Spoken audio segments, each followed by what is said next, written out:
Maayong hapon, mga igsuon di apami sa Cairo, sa Egypt. Gusto mong ebidensya nga God protects, God naa siya'y concern gyud nato. Diri sa Egypt, nakapuyo ang Holy Family sulod sa 2 to 4 years.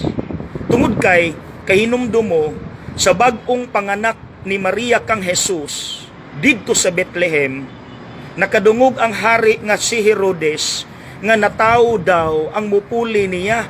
Anyet, tungod kay dalo siya sa gahom, di siya magpapuli, gipapangita niya ang bata, wala man makit-e, aron tabla, gipamatay ang tanang batang alalaki, 2 anyos pa ubos.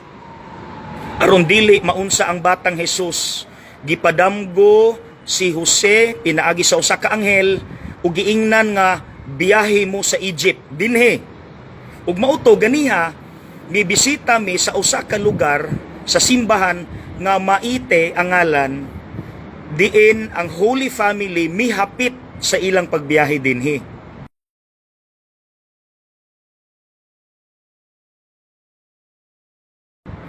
Og tuod man 8 hours among biyahe sa bus gikan sa Israel paingon sa Egypt dinhi. And yet just imagine unsa kalisod ang nasinati sa Holy Family.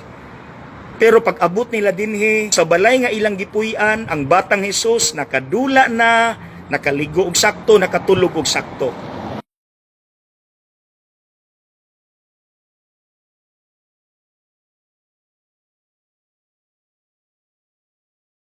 See?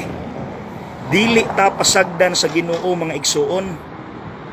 Kanunay na siyang nangita og pamaagi aron maprotektahan ta, aron tabangan ta niya nga masulbad ang atong problema.